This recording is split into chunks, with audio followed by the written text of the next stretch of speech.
جب آپ ٹوائلٹ وغیرہ کریں تو آپ کیا کریں، ڈھیلے بھی لے جائیں، یعنی 3 ڈھیلے 5 ڈھیلے آپ طاق میں لے سکتے ہیں، اور یا پانی بھی لے جائیں۔ 3 ڈھیلے یا پتھر ہوں تو مستحب ہے، 3 ڈھیلے ہوں یا پتھر ہوں تو وہ کیا مستحب ہے، اس میں ثواب زیادہ ملتا ہے۔ پانی بھی لے جا سکتے ہیں۔ اگر پہلے سے بیت الخلاء میں انتظام کیا ہوا تو کافی ہے۔ فلیش پاخانوں میں ڈھیلوں کی وجہ سے وقت ہو رہی ہے، لہذا مفتی رشید احمد صاحب نے ٹوائلٹ پیپر استعمال کرنے کا مشورہ دیا ہے۔ کیا مطلب، جو فلیش ٹوائلٹ ہوتے ہیں آج کل ہم دیکھ سکتے ہیں، ہر جگہ مل جاتے ہیں، ٹھیک ہے، بڑے بوڑھوں کے لیے ہوتے ہیں جو بیٹھ نہیں سکتے ہیں نا، تو اس میں کیا ہوتا ہے، اس میں ڈھیلوں کی وجہ سے کیا ہوتا ہے، بہت دیر ہو جاتی ہے، تو اس سے کیا کریں، آپ ٹیشو پیپر استعمال کر سکتے ہیں، ٹوائلٹ پیپر جسے کہتے ہیں، ٹوائلٹ پیپر کا استعمال کہا گیا ہے ان ٹوائلٹ میں، لیکن ہر ٹوائلٹ میں نہیں، تاکہ فرش خراب نہ ہو۔ اگر آپ ڈھیلوں سے کریں گے تو فرش خراب ہونے کا اندیشہ ہے۔ اس کے بعد 7واں ہے، حضور صلی اللہ علیہ وسلم سر ڈھانپ کر اور جوتا پہن کر بیت الخلاء تشریف لے جاتے تھے۔ تو بیت الخلاء تشریف کیوں لے جانا چاہیے، کیونکہ وہاں خبیث ہوتے ہیں، تو آپ کو دعائیں بھی پڑھنی ہوتی ہیں، دعا میں بتا دوں گا آپ کو، اور سر ڈھانپ کر جایا کریں، ننگے سر نہ جایا کریں، ٹاول وغیرہ ڈال لیا کریں سر پر، اگر ٹوپی وغیرہ نہ ہو، ہمیشہ ننگے پہن نہیں جانا چاہیے، چپل پہن کر چلے جائیں یا جوتا پہن کر چلے جائیں۔ سنت کیا ہے، سر ڈھانپ کر جائیں، جوتا پہن کر جائیں۔ اس کے بعد بیت الخلاء میں داخل ہونے سے پہلے آپ کو یہ دعا پڑھنے، بسم اللہ، پہلے بسم اللہ پڑھنا ہے، اللہم انی اعوذ بک من الخبث والخبائث، بسم اللہ اللہم انی اعوذ بک من الخبث والخبائث، کیونکہ وہاں خبائث ہوتے ہیں، بہت شیاطین ہوتے ہیں وہاں پر، اس لیے ہم اس دعا کو پڑھتے ہیں۔ اس کے بعد آپ کو پہلے بایاں پاؤں اندر داخل کرنا ہے، پھر دایاں۔ یہ آپ کو سمجھ میں آ گیا ہوگا۔ ملا علی قاری رحمۃ اللہ علیہ نے مرقاتن میں لکھا ہے کہ اس دعا کی برکت سے بیت الخلاء کے جو خبیث ہیں یا شیاطین ہیں اور بندے کے درمیان کیا ہو جاتا ہے، پردہ ہو جاتا ہے، خبیثوں اور بندے کے بیچ میں کیا ہو جاتا ہے، پردہ ہو جاتا ہے، جس سے وہ کوئی نقصان نہیں پہنچا سکتے، حاوی نہیں ہو سکتے، جس سے وہ شرمگاہ نہیں دیکھ پاتے۔ نیز یہ بھی لکھا ہے کہ خبث کی با پر جو ہے پیش اور جزم دونوں جائز ہیں، ہے نا، دونوں جائز ہیں۔ اس کے بعد بیت الخلاء میں داخل ہوتے وقت کیا ہے، پہلے آپ کو بایاں قدم رکھیں، جب داخل ہوں تو پہلے الٹا کہتے ہیں بایاں کو، اور قدمچے پر سیدھا قدم رکھیں، اترنے میں بایاں پیر قدمچے سے نیچے رکھیں، قدمچہ جو اوپر ہوتا ہے ہلکا سا، اس کے نیچے آپ کو پہلے دایاں رکھنا ہے نکلتے وقت، پھر بایاں رکھنا ہے۔ یہ آپ کو کلیئر ہو گئی ہوں گی، بہت ضروری ہیں، بہت ایزی طریقے سے میں نے آپ کو بتا دیا۔ اگر اس میں بھی آپ کو کوئی چیز سمجھ میں نہ آئی ہو تو آپ کمنٹ کر کے پوچھ سکتے ہیں۔ چینل پر نئے ہیں، چینل کو سبسکرائب کر دیں تاکہ نوٹیفیکیشن آپ کو ملتی رہے، اور کوئی اور چیز سیکھنا چاہتے ہیں، دعا سیکھنا چاہتے ہیں، دعائیں کی بھی آلریڈی بہت ساری پلے لسٹ ہے، 2 پلے لسٹ ہے، اس میں الگ الگ طریقے کی دعائیں، وہ بھی جا کر آپ وزٹ کر سکتے ہیں، اور نورانی قاعدے کی بھی ہے پلے لسٹ، وہ جا کر آپ دیکھ سکتے ہیں، ٹھیک ہے، اور میں روز اپلوڈ کر رہا ہوں، وہ بھی آپ دیکھ سکتے ہیں۔ جب بدن ننگا کریں تو آسانی کے ساتھ جتنا نیچا ہو کر کھول سکیں اتنا ہی بہتر ہے، پورا نہ کھولیں، جتنے کی ضرورت ہے استنجا میں اتنا ہی کھولیں۔ اس کے بعد بیت الخلاء سے نکلتے وقت آپ کو داہنا پیر باہر نکالنا ہے، پھر اس کے بعد آپ کو یہ دعا پڑھنی ہے، غفرانک الحمد للہ الذی اذھب عنی الاذی وعافانی، یہ آپ کو پڑھنا ہے، پھر سے ایک بار پڑھ لیں، غفرانک الحمد للہ الذی اذھب عنی الاذی وعافانی، یہ آپ کو پڑھنی ہے۔ اس کے بعد 12ویں یہ ہے، بیت الخلاء جانے سے پہلے کیا ہے، انگوٹھی یا کسی چیز پر قرآن شریف کی آیت یا حضور صلی اللہ علیہ وسلم کا مبارک نام لکھا ہو اور دکھائی دیتا ہو تو اس کو اتار کر باہر ہی چھوڑ دیں۔ یعنی اگر کوئی قرآن کی آیت لکھوا لیتے ہیں آج کل لوگ، بسم اللہ یا پھر حامیم، یہ سب لوح قرآن لکھوا لیتے ہیں، یا حضور صلی اللہ علیہ وسلم کا اس پر نام لکھا ہوا ہے، تو آپ اس انگوٹھی کو باہر ہی اتار دیں، ٹھیک ہے، باہر اتار کر اندر، تعویذ وغیرہ پہن کر نہیں جانا چاہیے۔ تعویذ وغیرہ اگر دیکھیں فراغت کے بعد باہر آ کر پہن لیں، تعویذ جس کو موم جامع کر لیا گیا ہو یا کپڑے میں سی لیا ہو تو اس کو پہن کر جانا جائز ہے۔ یعنی اگر آپ تعویذ وغیرہ پہن کر اندر گئے ہیں اور وہ تعویذ کیسا ہے، موم میں پگھلا ہوا ہے اور کالے کپڑے بند ہے، تو آپ اس کو پہن کر جا سکتے ہیں۔ بہتر کیا ہے کہ آپ تعویذ وغیرہ نہ پہنیں، ٹھیک ہے، بلکہ دیکھیے دم کر لیا کریں، اس سے کیا حرمتی ہوتی ہے کہ آپ ہر جگہ تعویذ، نہاتے وقت بھی تعویذ پہن لیتے ہیں، اس کا دھیان رکھیں۔ اس کے بعد رفع حاجت کے وقت قبلہ کی طرف نہ چہرہ کریں اور نہ اس کی طرف جو ہے نہ پیٹھ کریں۔ جب بھی آپ ٹوائلٹ وغیرہ کریں تو اس میں نہ کعبے کی طرف چہرہ ہو نہ کعبے کی طرف پیٹھ ہو، اس طریقے سے آپ کو ٹوائلٹ وغیرہ بنوانے چاہیے، ٹھیک ہے۔ سنت طریقہ کیا ہے کہ آپ کا چہرہ پیٹھ کعبے کی طرف نہ ہو۔ رفع حاجت کرتے وقت بلا ضرورت شدید کلمہ نہ کریں۔ اسی طرح اللہ کا ذکر جو ہے بھی نہ کریں۔ کیا مطلب ہوا؟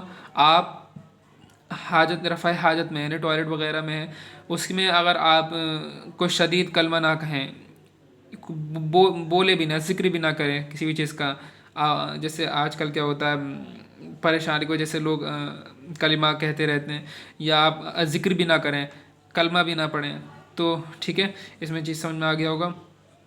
پیشاب کرتے وقت جو ہے یا استنجا کرتے وقت عضو خاص کو دایاں ہاتھ نہ لگائیں بلکہ بائیں ہاتھ لگائیں، یعنی کہنے کا مطلب کہ آپ کو سیدھے ہاتھ سے نہیں بلکہ الٹے ہاتھ سے کیا ہے دھونا ہے۔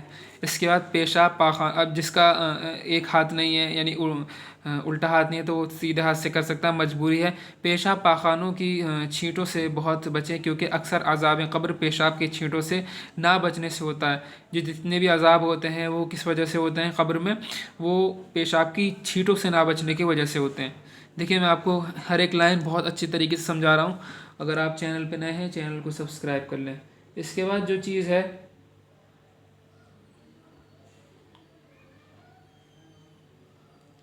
اس کے بعد دیکھیں بعض جگہ بیت الخلاء نہیں ہوتا تو اس وقت ایسی آڑ کی جگہ میں رفع حاجت کرنا چاہیے جہاں کسی دوسرے آدمی کی نگاہ نہ پڑے۔ اب مان لیجیے آپ ایسی جگہ ہے جہاں پر بیت الخلاء ہے ہی نہیں، تو آپ ایک آڑ میں چلے جائیں، ٹھیک ہے، جہاں پر کوئی نہ ہو، تو وہاں پر آپ رفع حاجت کر سکتے ہیں۔ اس کے بعد پیشاب کرنے کے لیے نرم جگہ تلاش کریں تاکہ چھینٹیں نہ اڑیں، یعنی ایسی جگہ پہ چلے جائیں جہاں بالو وغیرہ ہو، ٹھیک ہے، یہ ایسی جگہ نہ فرش وغیرہ پہ نہ جائیں، پتھر وغیرہ پہ جہاں چھینٹیں اڑتی ہوں، تو وہاں آپ کر سکتے ہیں۔ نرم جگہ ڈھونڈنی چاہیے اور زمین جذب کرتی ہو، یعنی کوئی ریت وغیرہ کی زمین ہو، وہاں پہ جا کے آپ کر سکتے ہیں۔ اور بیٹھ کر پیشاب کریں، کھڑے ہو کر پیشاب نہ کریں۔ کھڑے ہو کر پیشاب کرنے سے کیا ہوتا ہے، وہاں سے اس سے چھینٹیں آ سکتے ہیں، اور چھینٹیں آنے سے کیا ہوگا، عذاب قبر ہوگا۔ یہ بات کلیئر ہو گئی ہوگی۔ پیشاب کے بعد کیا ہے، استنجا سکھانا ہو تو دیوار وغیرہ کی آڑ میں سکھانا چاہیے۔ اب استنجا پیشاب کر لیا، آپ کو استنجا کا سکھانا ہے تو آپ کہاں کر سکتے ہیں، کسی دیوار کی آڑ میں سکھانا چاہیے۔ اب وضو سنت کے موافق گھر پر کرنا چاہیے، تو وضو جو ہے سنت کے موافق کہاں کرنی چاہیے، گھر میں کرنی چاہیے۔ ان لوگوں کے لیے وضو مسجد میں کرنی چاہیے جو لوگ مسافر ہیں یا سفر میں ہیں، ٹھیک ہے، وہ لوگ کر سکتے ہیں۔ اور جو ٹوپیاں وغیرہ ہوتی ہیں مسجدوں میں وہ بھی ان لوگوں کے لیے ہوتے ہیں جو مسافر وغیرہ ہوتے ہیں، جو سفر میں ہوتے ہیں۔ اب ہمارے پاس ٹوپی نہیں ہے تو ہمیں اپنے گھر سے ٹوپی پہن کر جانی چاہیے، یہ نہیں کہ مسجد میں چلے گئے اسی کی جو پلاسٹک وغیرہ کی ٹوپیز ہوتی ہیں ان کو پہن لیا۔ تو بہتر کیا ہے آپ گھر سے وضو کر کے جائیں۔ گھر سے وضو کرنے میں کیا ہے، آپ کو فائدہ ہوگا، ثواب ملے گا، جتنا آپ قدم چلیں گے اتنا آپ کے نامہ اعمال میں نیکیاں لکھ دی جائیں گی۔